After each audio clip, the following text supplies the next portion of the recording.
mwana moto te po akosa ngai abongwani pe te po awangata Nzambe ya le Nazarien, le Nazarien, le Nazarien. David Nazamba ayebana kete kokoma mokondima atako babakolaki mafuta na mosakolima lelo yayo bolingo ebateli le Nazarien lipamboli oyo emonanaka te mpeni mama kantelobi kolapie mapapu masopi mafuta tokokisi ena elongo na Nzambe oyo babenga na makomi Jésus Le Nazarien.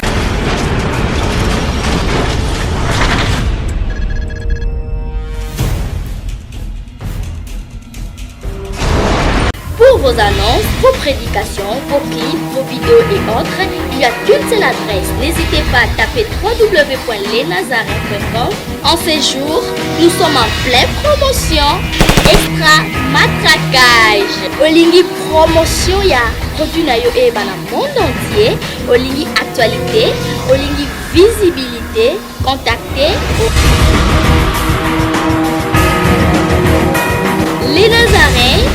100% chrétien, toujours vos amis.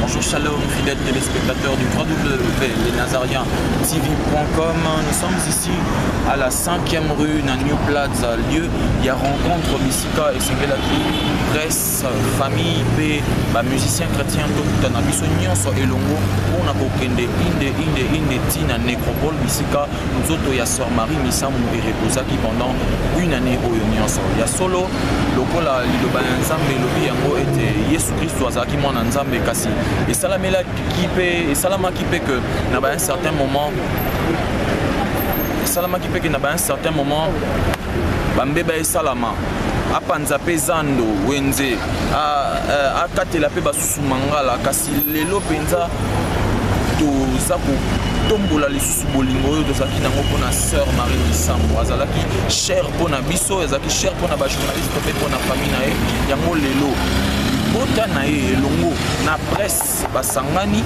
po te libota na ye presse ainsi que bamusicien chrétien basangani po te basala likambo oyo bazwa yango vraiment na motema. Alors biso tozali awa toza kosaprete po to décoller déjà to comme un nécropole. Alors c'était les Nazariens pour vous servir. Voilà, on est là. Merci, à tout à l'heure.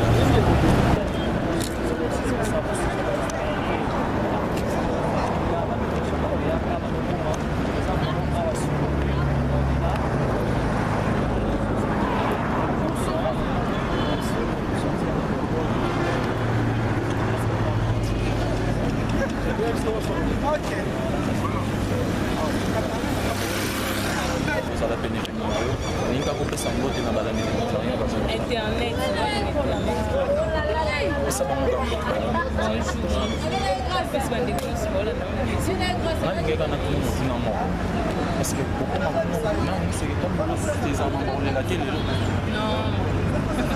Jérémy Kota.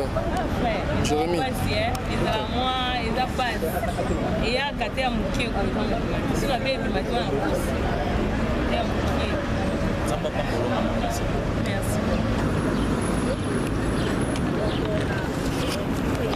Bonjour, shalom, fidèles téléspectateurs du www.lesnazariens TV.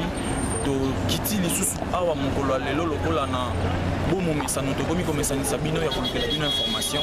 Lelo tozali mokolo oyo dépôt ya Pierre Tombali ya sœur Marie Misamu ezali ko salama. Biblia ezotalisa biso ete na kati ya bomo ya Yesu Kristo mokonzi na biso makambo esalamaki ebele. Wenze panzanaki à gauche, manga le katamaki à gauche, mais nazo retenir eloko moko. Eza bolingo oyo Yesu Kristo alakisaki na ekulusu bolingo oyo Yesu Kristo akabolaki penepene na ye. Ya munde sali lelo oyo lisusu lokola biso bana nzambe to talaka mingi ba bien fait. Na bolingo wana famille libota na presse elongo na bamusicien chrétien basangani ote bapesa biso mokolo ya lelo ya dépôt ya Pierre Tombal. Pierre Tombal oyo kozala déposé na journal lelo ezali ya famille. Alors je vous laisse découvrir cette Pierre Tombal. Alors ici où nous sommes, il y a des musiciens, il y a des fans. Na sur bozomona ba image batu oyo ba se déplacer pour na molingo oyo ba memaki ya sœur Marie Sam. No comment, notre tika bino bolanda image oyo biso toza toujours à la recherche. Papa Perry makambo eza maboko.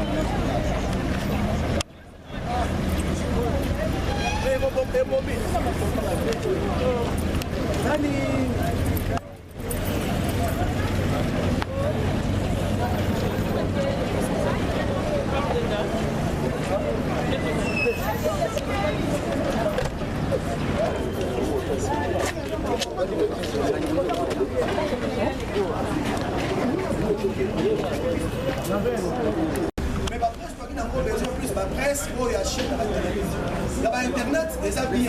Mais tout le monde qui, ceux qui bateau, batindi, babis, auto, il y a Okaba. Et c'est pour ça qu'on va dire, il y a babis, il y a Kabela, bis au Kabela. Batindi, en côté. Na minute oyo, tout le temps, ça la faveur, pour le voir, les 5 000 balles. Pour un bateau, parce que c'est au démarrer. Oti kala de DCS fini balé ona ba o ba kotika ba kokota bala ya biso parce que kuna to regarder na bango bandi ya. Alors ona yango donc on reporter quelques personnes il y a presse ba okota la descend dans l'esprit de vie na quelques personnes quelques fans ba kotika o ba kotika la lokola bis mi balé DCS cette zoya ba kolanda biso ba responsable ba kotika la ba kolanda biso na bango. Est-ce que toyokani Gabi toyokani te sur tout le bolingi to sani parce que pour les acteurs donc les éléments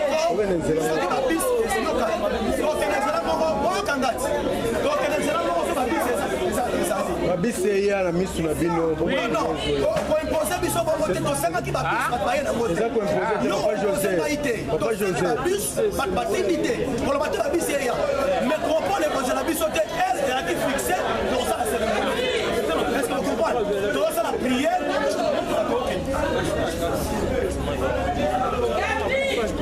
Ok, tout le monde est là.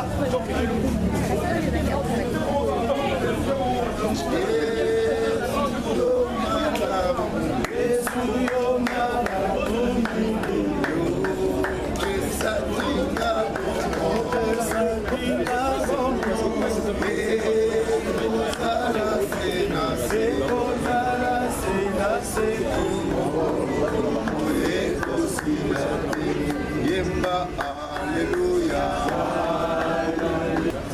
Tout ce que nous faisons aujourd'hui est remis entre tes mains. Laisse que ta miséricorde descende sur nous de tout ce que nous allons faire. Que ça porte la marque du Christ qui est miséricordieux. Toi qui as été miséricordieux pour nous à l'enterrement, aujourd'hui encore et après des jours. Seigneur, descends de ta miséricorde sur tout ce qui va se faire. Qu'un bon cœur, qu'un cœur calme et que la paix, Seigneur, soit signée dans tout ce que nous ferons aujourd'hui. Au nom de Jésus, nous avons prié. Amen.